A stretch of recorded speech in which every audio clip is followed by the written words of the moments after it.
Good afternoon. Welcome, everybody. We're just going to wait one more minute for a few more people to log on, and then we will begin. Thank you.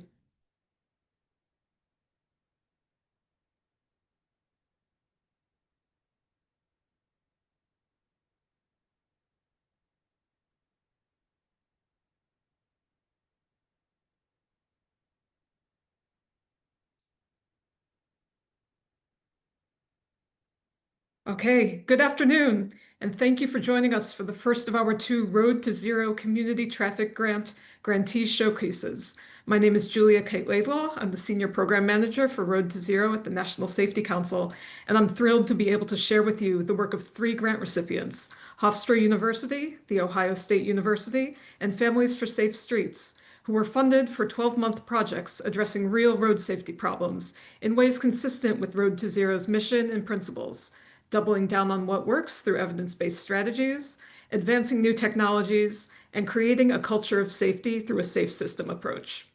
While we administer these grants at NSC, they are generously funded by the National Highway Traffic Safety Administration, or NHTSA, and we thank them very much for their support. And I'm joined today by Katie Ballard, Chief of the Capacity Building Division, who'd like to give a word of welcome as well. So I'll hand it over to Katie. Thank you, Julia. I just wanted to take a brief moment to say thank you to the National Safety Council and today's presenters. NHTSA has been delighted to fund this grant program since its launch about 8 years ago to encourage innovation in the field. I think it's really been a valuable platform to test and elevate these new strategies. So we are excited to be gearing up for the 2026 cycle. But for today, I look forward to the presentations and I'll turn it back to you. Thanks. Thank you, Katie, and to all your colleagues at NHTSA. We are very, very grateful for these opportunities. As you hear from our grantees today, keep in mind the safe system approach and its central tenets seen around the perimeter of the graphic here. We're all doing this work because we believe the only acceptable number of deaths is zero. And whether we are research scientists, academics, advocates, civil servants, whatever our role, we all bring a really unique skill set to all these different wedges of the pie that you see here. And getting to zero is, of course, a massive undertaking. None of us is going to do it alone or be able to reach every single component of what makes a safe system. But at the National Safety Council, we are truly honored to be playing a part in enabling the kind of specialized work that's moving closer to the goal. Finally, if what you see inspires you today, we will be opening applications for the next round of grants on October 27th.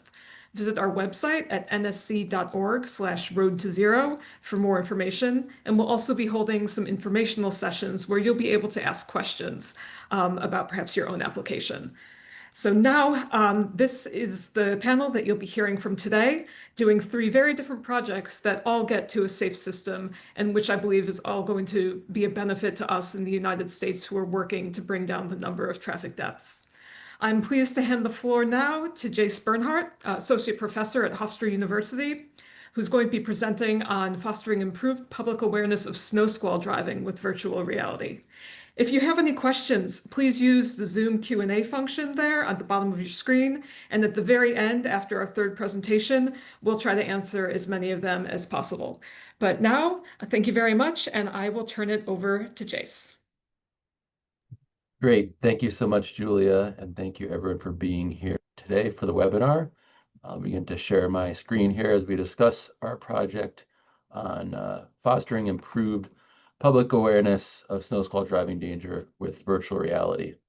And as mentioned, I'm Jace Bernhardt. I'm a faculty member at Hofstra University that's on Long Island in New York State. So what are snow squalls?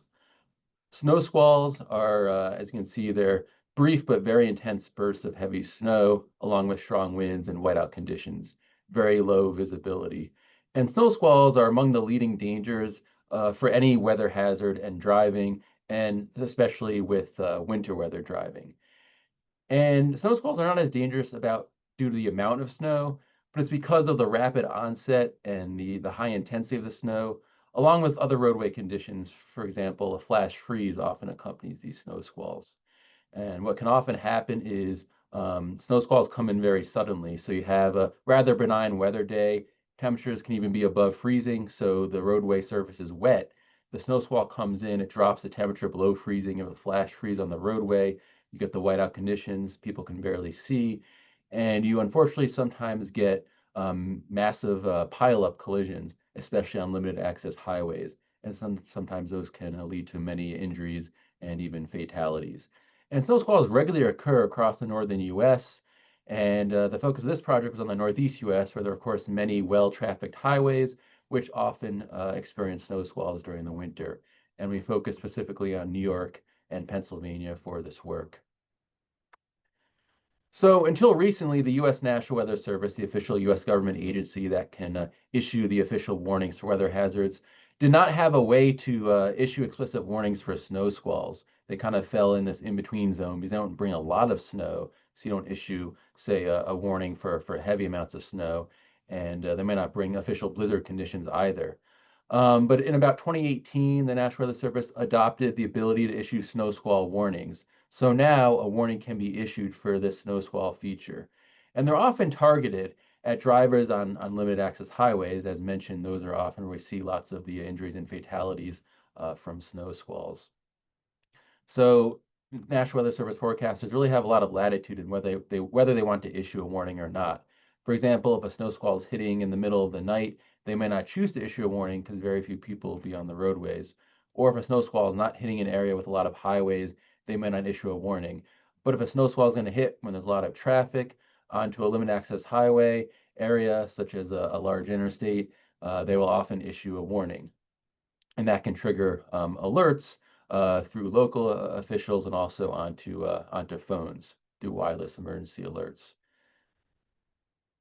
A big issue with snow squalls is there's limited awareness of what snow squalls are and what they cause and how people can stay safe in them. And a huge barrier to people staying safe is there are no good options for drivers in a snow squall. As you see on the right there, the snow squall safety campaign being led in Pennsylvania by the National Weather Service Weather Forecast Office in State College, Pennsylvania, and partnering agencies. There's no safe place on a highway during a snow squall. If people slow down, as often advisable in adverse weather conditions, they might get rear-ended by somebody who's not heeding the weather as seriously. If people maintain speed, they could easily lose control of their vehicle or run into someone out ahead or into a pileup out ahead because of the limited visibility.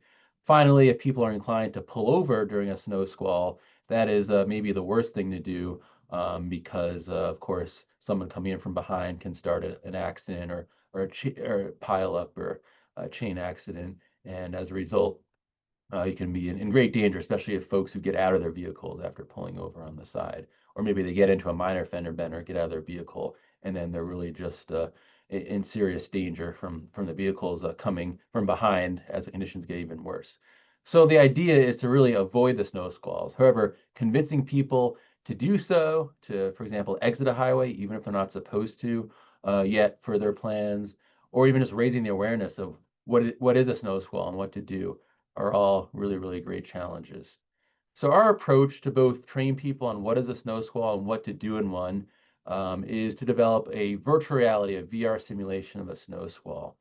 And our team has developed VR simulations of other weather hazards in the past, such as hurricanes and flooding.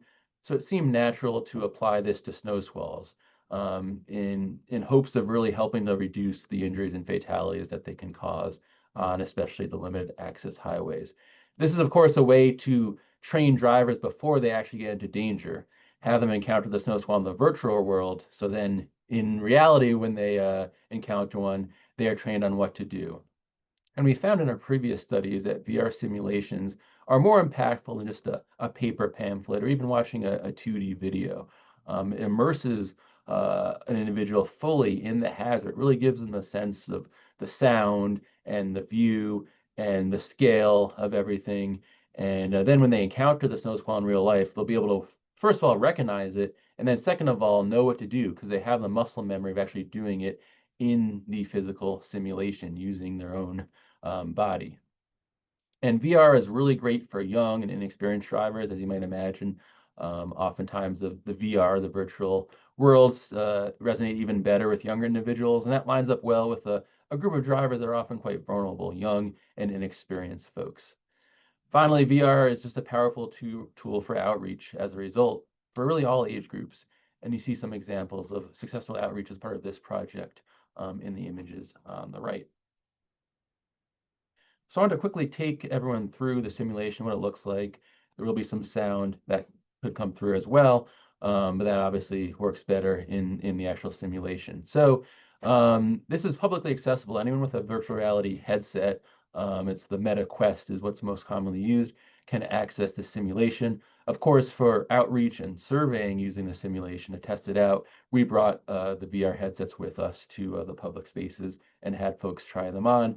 We first show people what to do in terms of the controls. So there's 2 controllers people hold. And for example, to drive in the simulation, you actually just hold the controllers like you would a steering wheel and then use your hand like you're driving. Watch stop and you can drive again. Using your hand controller and then you set up a setting like any generic highway individual with a alert, and I'll turn the sound off now, a wireless emergency alert that's called a WIA alert, mentioning the snow squall warning. You also may have noticed a changeable message sign mentioning that there could be snow squalls possibly. We then begin the rapid onset of deteriorating conditions, which is only a little bit sped up from reality. Snow begins at first, it's light, but it quickly gets heavier. And as a result, the visibility starts being reduced as well. And you also notice that snow starts accumulating on the roadway. There's an exit that ideally the participant would get off at that exit to avoid the snow squall. Because once they pass that exit, there's nowhere good to stop on the highway. They either have to put themselves in danger pulling over to the side, or they slow down and also put themselves in danger. So the simulation is set up to show a car that's spun out. It sort of helped cue that there is adverse conditions on the road. There's a car that speeds by as sort of a peer pressure example of what not to do. And it's programmed to actually have a car rear end you if you slow down too much or pull over on the side to further indicate that those are not the right options. Ideally, someone exits before encountering the snow squall, but now it's too late. They're in the middle of the snow squall. You can see the visibility gets really reduced. The highway is really covered in snow. And finally, there's a pile up and there's no way to get out of it. If you try to slow down, your brakes lock up because the roadway is so slick, and the pileup comes up very quickly on an individual because of the fact that the visibility is very low. And we contain some safety information for the participant to look at after the simulation is done.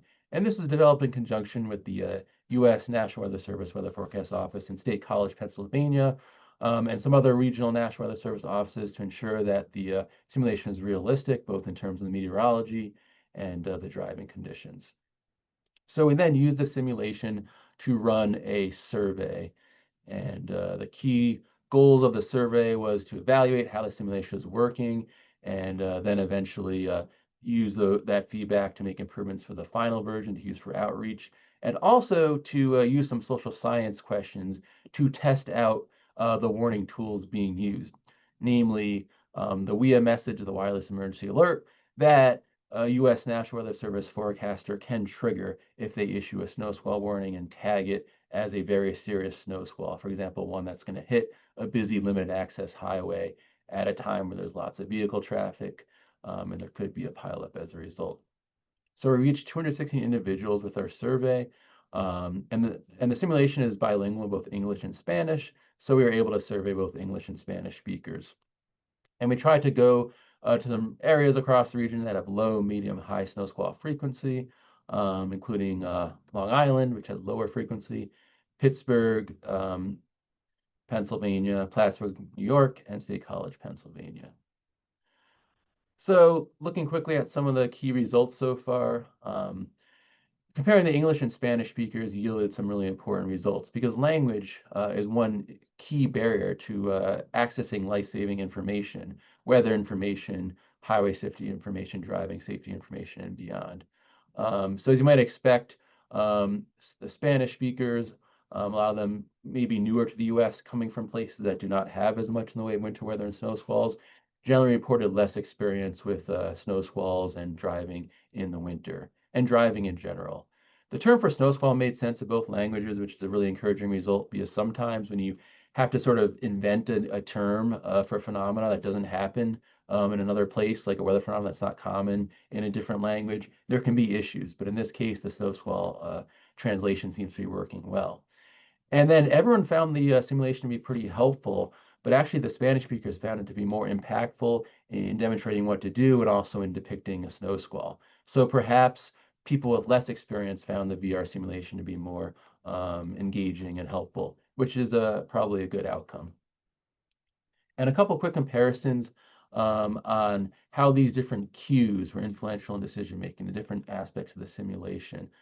So for example, for the English-speaking participants in the top graphic here, we find that by far the most impactful cue in the simulation was seeing it, seeing the snow squall, seeing the snow and reduced visibility. So you have to kind of see it to believe it.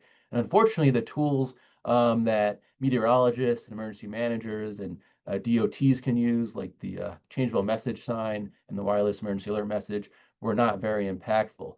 So this is a problem still. This is telling us that we kind of can't so easily prevent people from putting themselves in harm's way.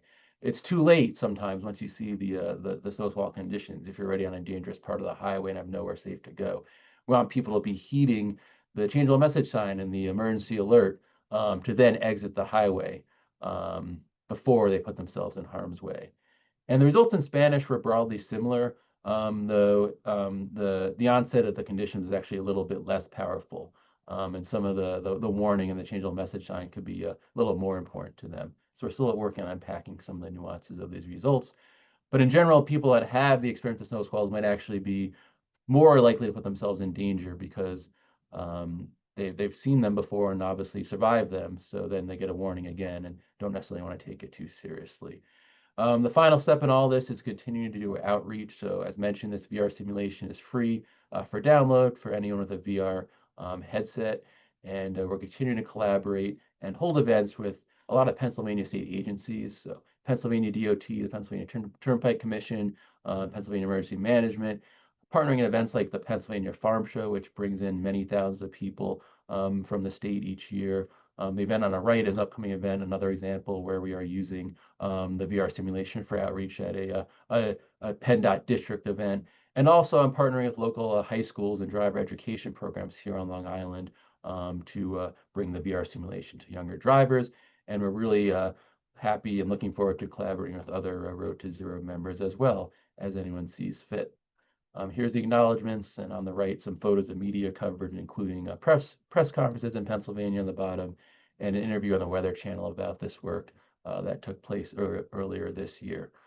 So thank you for your time and attention, and look forward to chatting more. Thank you very much, Jace. It's really a very powerful finding that the thing that resonated most with people was actually getting stuck in the scenario where there is no safe way to really drive, as you mentioned. So it's looking forward to the continuing work that you're doing throughout Pennsylvania. Next, we're moving to The Ohio State University, and we'll be hearing from Julie Mansfield and Jalal Maheshwari on their project on child occupant safety. Thank you for the introduction. Yes, our project focused on the development and evaluation of educational videos to demonstrate some of the consequences of child restraint system misuse. We know that most child restraint systems, or CRS as we call them, or car seats, are being used incorrectly in families' vehicles, which reduces their effectiveness. Most studies cite between 46 to 95% of them currently on the roads today have at least one installation or usage error. Traditional educational resources exist but are not super effective. These are things like instruction manuals, labeling, sometimes some additional materials there. A lot of times these types of passive traditional materials are confusing, they're too long, so like parents aren't reading the whole content. They also don't give any direct feedback, so parents don't realize that they're making mistakes with their seat because they don't have really any indication of whether they're doing something right or wrong with their child's seat.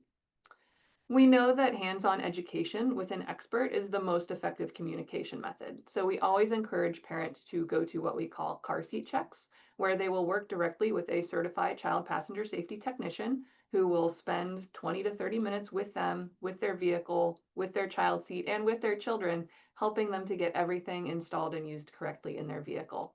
These services are almost always free, and they exist in almost every community across the country. But going back to our educational efforts, we know that not all parents are going to physically go to these appointments to work hands-on with an expert. So we wanted to explore a few other areas of potential education. We have some evidence that video content shows some effectiveness to increase knowledge and correct usage rates for child seats.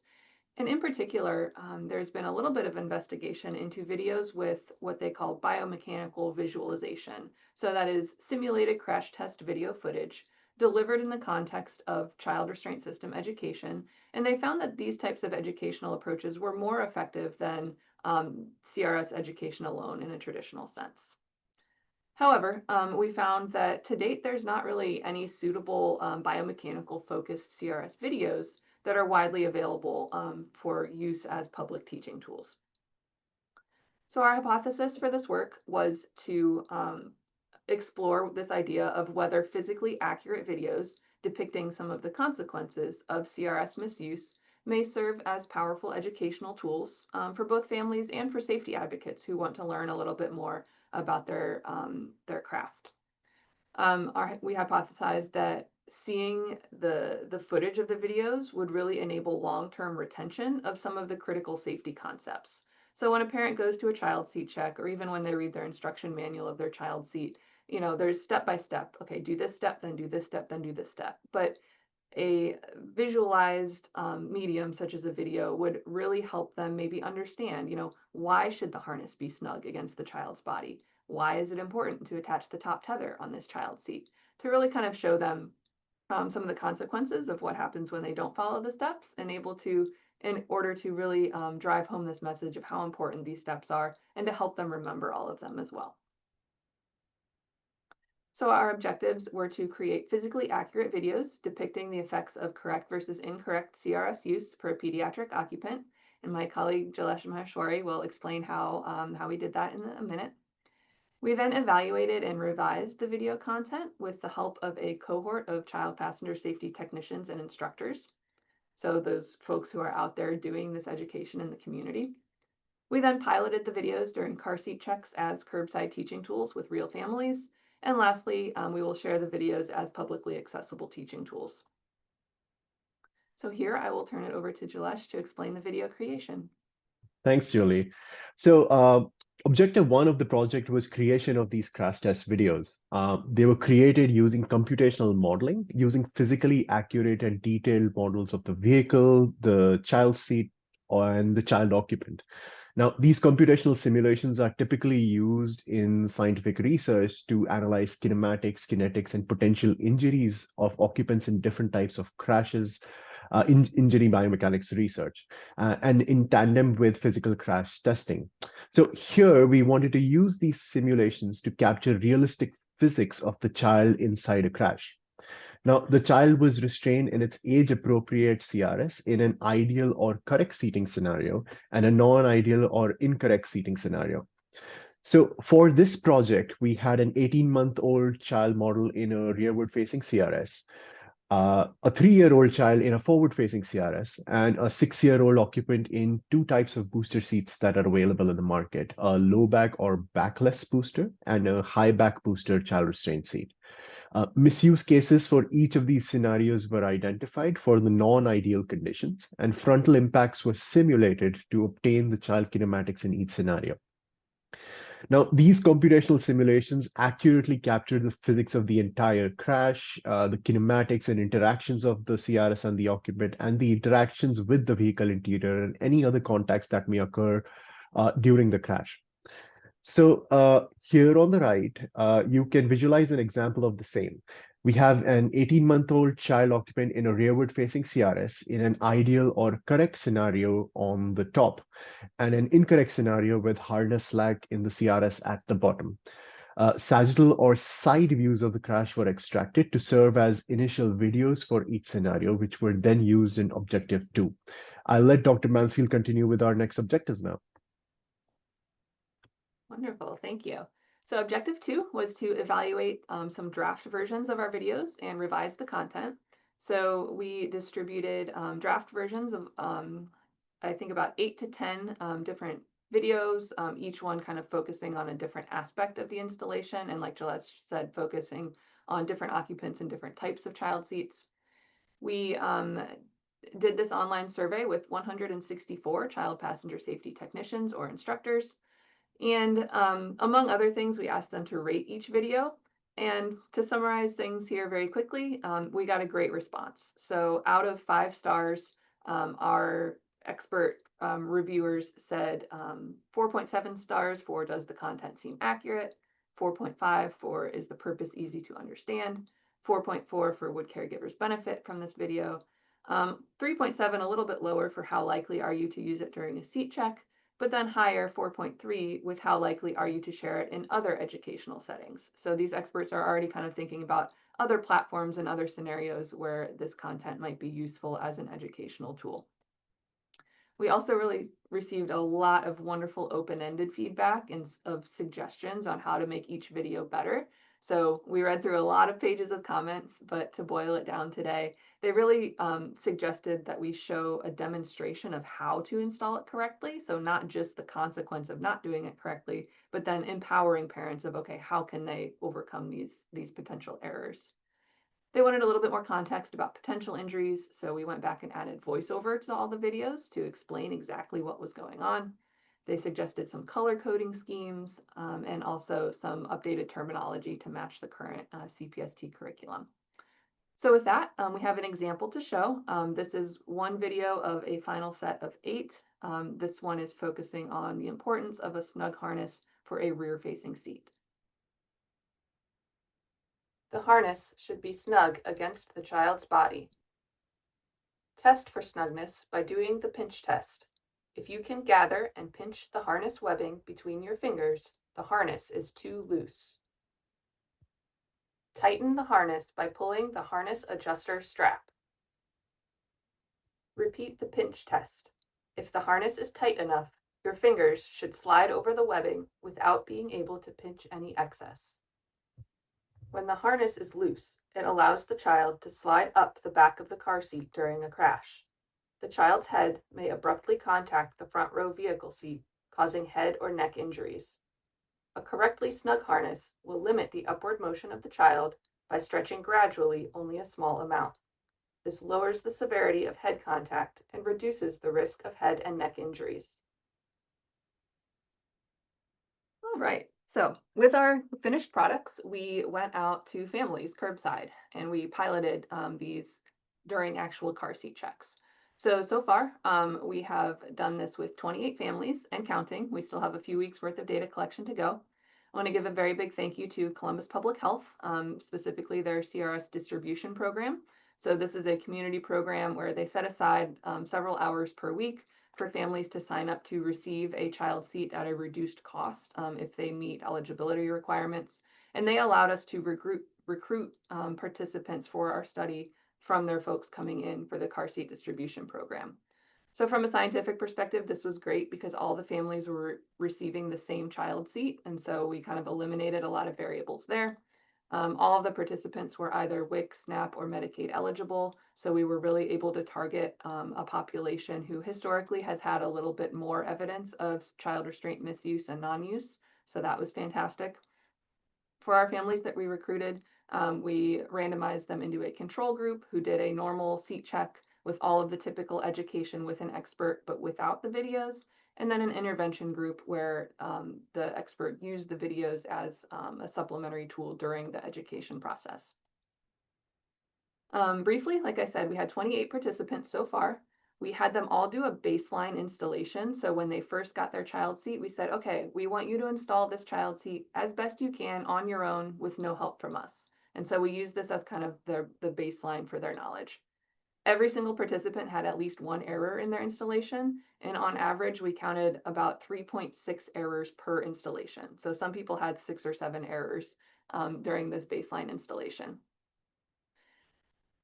Again, half of our participants, we had them then watch the videos that we created, just the one or two that pertained to their specific type of child seat. So 14 people so far have watched the videos. Immediately after watching the videos, without any additional prompting from the researcher or from the expert, 9 out of 14 of those participants said, oh, wait, I think I did actually do something wrong. This video pointed out to me. And they attempted to self-correct at least one error in their installations. And of these, 5 were actually successful in correcting those errors, and the other 4 made incremental progress. So they kind of tightened a strap a little bit, maybe not quite as tight as we would like to see, but still kind of made incremental progress. So this was really exciting to see that these videos had an immediate effect on these participants, and they were able to self-identify some errors that they had made and independently correct them.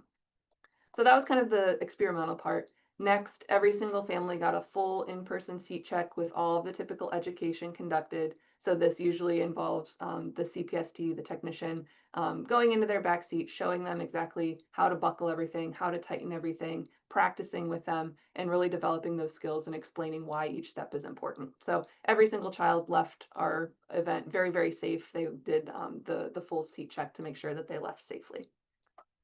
Then we did a follow-up with the families 1 month later. So we wanted to see if they retained some of this knowledge. So far, 15 of our families have completed their follow-up. At the follow-up appointment, we had them kind of start over and reinstall their child seat from the beginning by themselves. And at these appointments, they had an average of only 1.4 errors per installation, and some of them had no errors at all. So this was great. This shows us that the car seat checks in general are really effective at reducing the number of errors. And we're really excited to see how these different groups play out, whether the video group becomes even more advanced than our control group that doesn't watch the videos, although we don't have quite enough data to tell that yet. But we were really excited to see this kind of immediate payoff of watching the videos and understanding something they needed to correct. So that's pretty much it for the content of it. Our last objective is just to share our videos. So we are in the final stages. We're polishing up a few of the final booster versions, and we will be making them all publicly accessible on YouTube or a similar platform within the next month. And we will then, of course, publicize them at local, state, national, and international conferences so that they are available to anyone who would like to use them. So in conclusion, our project aimed to create teaching tools to visually reinforce key concepts in child passenger safety, and we look forward to sharing these new resources with you soon. We'd like to acknowledge and thank the National Safety Council for sponsoring this work, and also our partners Evenflo for sponsoring some of the simulation and some of the car seat check and kind of content review as well. And a special thank you to Columbus Public Health for hosting our recruitment efforts. Thank you. Thank you very much, Julie and Jalaj. And when you are ready with the YouTube links to those videos, we are more than happy to publicize them in the Road to Zero newsletter, which I'm sure everybody on this Zoom receives, because we want this to be going far and wide for as many people as possible to learn from it. Thank you.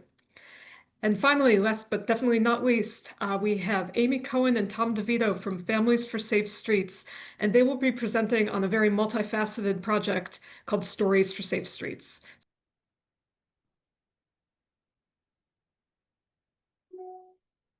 Great. Well, thank you again for having us, and thank you again to the Road to Zero Foundation for Road to Zero Coalition for supporting this project. You know, as Elizabeth Dole said, when the best public policy is made when you're listening to the people who are going to be impacted. And that's essentially what this project did, really elevating the voices of people who've lost loved ones or suffered a serious injury in a traffic crash.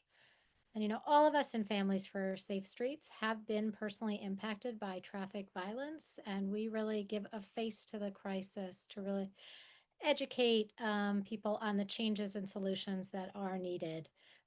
We really focus, as Julia pointed out, on that safe system approach. And, you know, everyone in FSS has lost someone, including me. I am the founder and president, and this was my son, Sammy. And next week will mark 12 years since I lost him.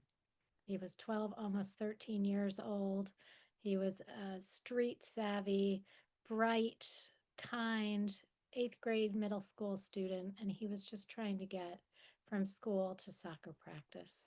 And that shouldn't be a deadly act. And so we share our stories to prevent others from suffering in this way. And this grant enabled us to really elevate that story sharing to a new level. So we currently have 21 chapters across the country. We just introduced yet another.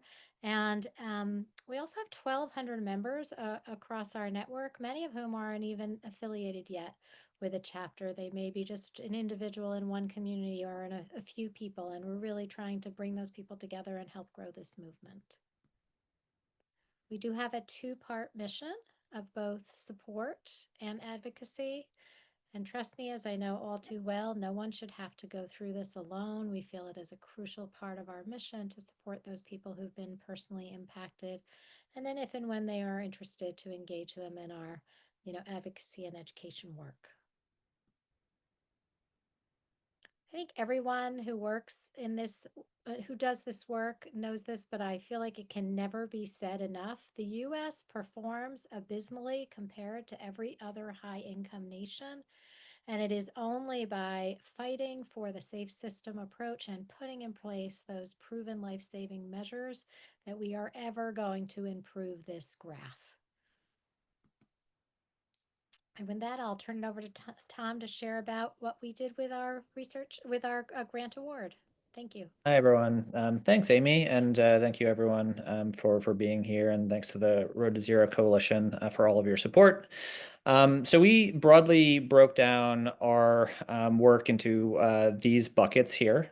So promoting direct survivor storytelling, developing a curriculum and run trainings and consultations with new members and chapters that Amy had alluded to before, provide general education on intelligent speed assistance technology, build and distribute storytelling toolkits and chapter support manuals, elevate survivor stories in the media, and then finally to conduct powerful research. And the following slides will, go line by line with some of the work that we did under each one of these buckets. So one of the central pillars of our storytelling strategy is to solicit all of the input from people who have unfortunately been impacted by traffic violence. And there are so many people in this country that have stories to share. So we created a survivor story sharing map where people can input a story about a loved one or their crash. And then it will be available for other people to see and hopefully not feel so alone. We also worked with several members to share their stories on other forums like change.org, calling for doing education work and policy change work there. Lastly, we collected over 25 short form videos. These are, in the form of like an Instagram post, a TikTok post, a Facebook Reels post, all again with the intention of putting faces to the numbers, because we all know how horrible the numbers are, but every single one of those numbers represents a universe for someone somewhere. Next one. We also work with our members to give them trainings so that they are equipped and empowered to share their stories to the wider public and engage folks in a way, again, to put a face to the crisis. So we developed a 13-part training curriculum for Families for Safe Streets members and ran three of those trainings in the time period of this grant. And then we also ran 2 rounds for individual ambassadors. So 3 rounds, we need to update this, and I apologize for not having updated it. We did 3 rounds with the 12-hour training for cohorts, and then we did 2 rounds for the individual ambassadors. Additionally, we invested in doing broad education, the video around safety science. So the safety science pillars that Julia highlighted at the beginning of today's webinar, we really wanted to provide a a tool and a piece of material that is broadly accessible for the general public, not just specialists. So we engaged with safety science and safety expert Jesse Singer, who's the author of There Are No Accidents, on this piece on this video. We're extremely proud of it, and we also built in a house party strategy where we are working with our members and our allies around the country to do showings of this video, followed by toolkits that help our members and allies lead facilitated conversations around the safe systems approach. Again, we really want to take this idea and make it much more accessible and much more kind of intuitively understood by the public at large. And we've also engaged in a lot of podcasts and kind of other general media engagement on the issue of safety science. Next one. Continuing on, we provided a retreat for many of our members on the West Coast. So everybody in this photo that you see here is somebody who's been impacted directly by traffic violence. We had a convening in San Diego where we got everyone together to help build community, to help share best practices, and in general kind of build up the sense that folks are not going through this alone, that if you find one another, you share stories with one another, you share stories with the wider world, and you can change people's minds and really elevate this issue locally. Next one.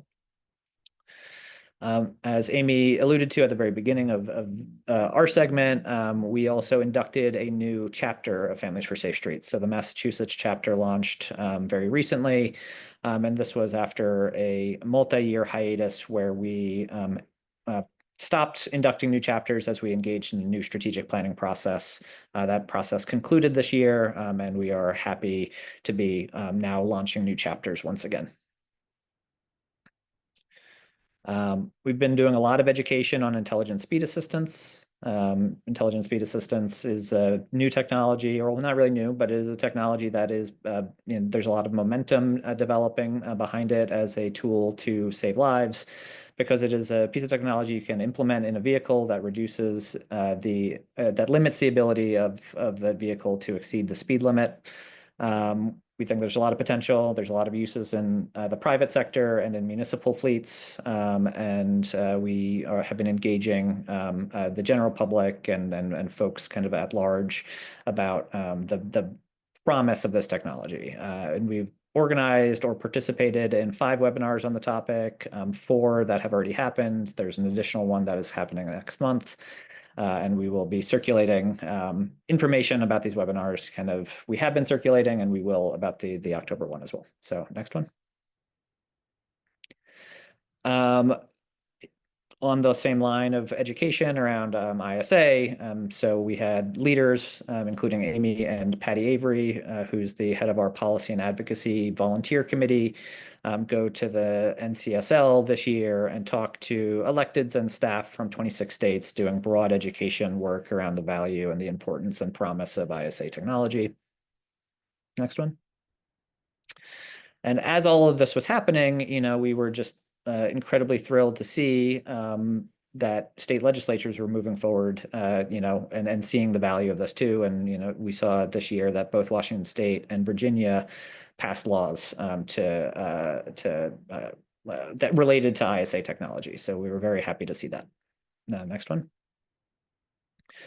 So building and distributing toolkits and manuals. This was a lot of work spent this year, updating and redesigning our chapter manuals. We have a post-crash resource guide that we revamped and made more applicable to a national context. We developed and shared post-crash poster toolkit for local chapters. And here's an example. This is a poster that people can put up following crashes. That help both raise awareness about how prevalent crashes occur in our communities, but they also provide a pathway back, as you see with this QR code. If you scan it, people will then learn about Families for Safe Streets, and then we can then plug them into local education work if there is local education work happening. And then finally, we developed, one more bullet item there. We developed a social media toolkit to empower FSS members to share their stories in short form video format. I kind of alluded to that earlier. In the same theme of doing broad education work, FSS members were featured in over 150 media stories in this year, including in the New York Times and Governing Magazine, the Associated Press. And I will say I'm personally most proud of having TMZ featured here. As far as I know, it is the only street safety article that TMZ has ever written. So it's meaningful that way. Next one. And then I think this is one of the, if not the kind of final concluding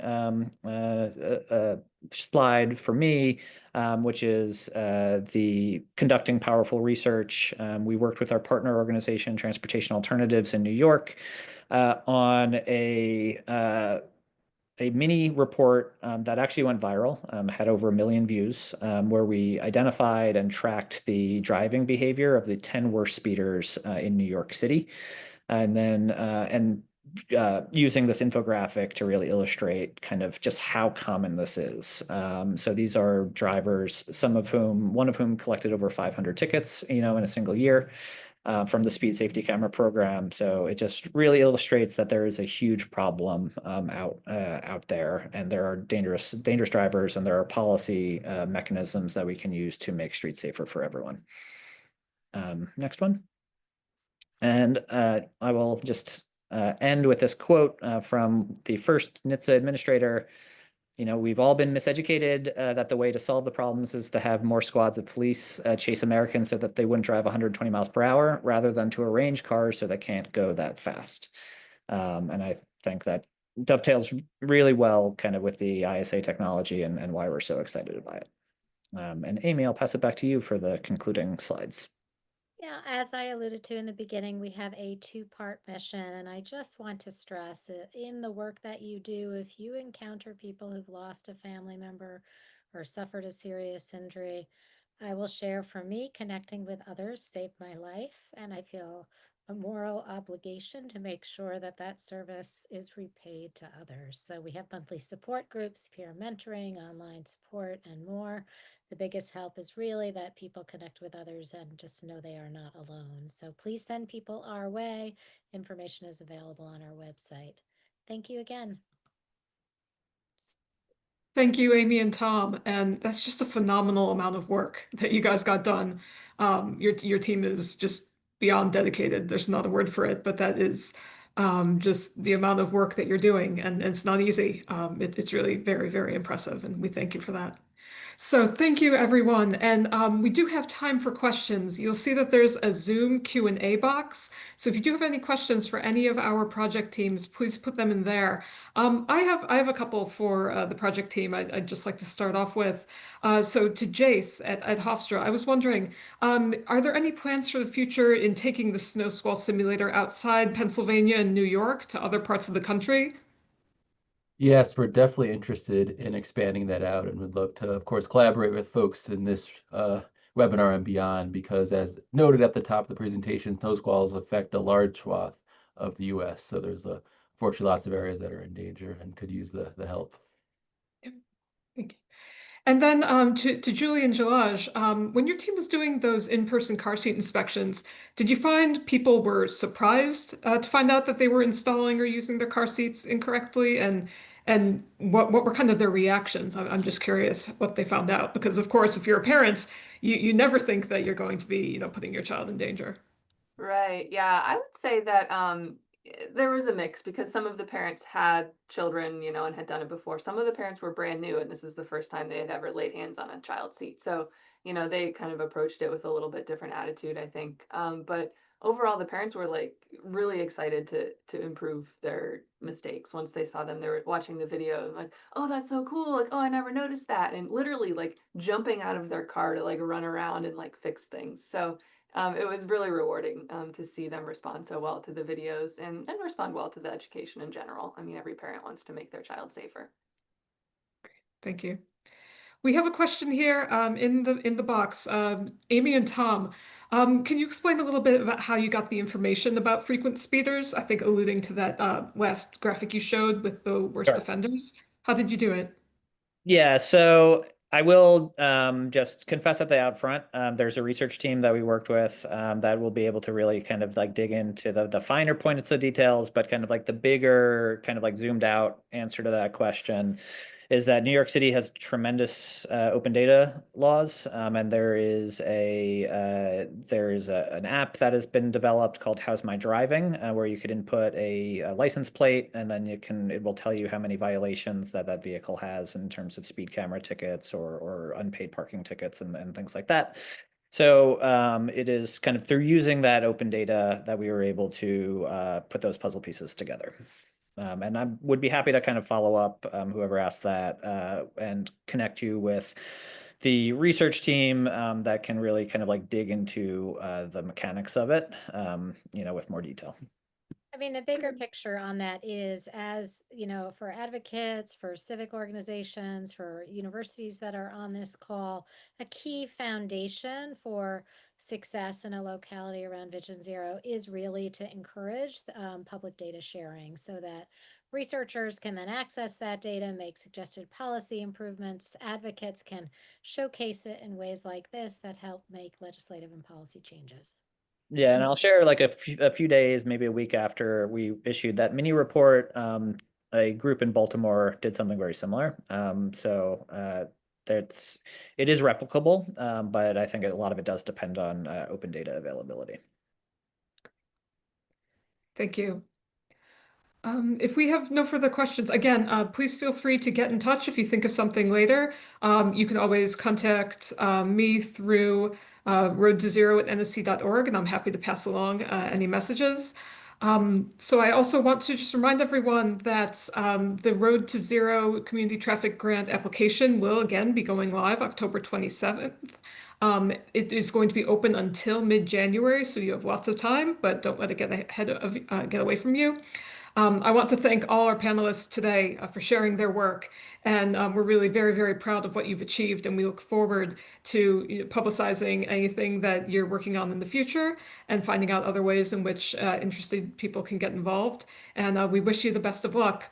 And to our audience, please join us next week on October 7th. We'll be hearing from the other three grant recipients who were America Walks, the Massachusetts Bicycle Coalition, and the University of Miami, who'll be talking about their projects relating to vulnerable road users.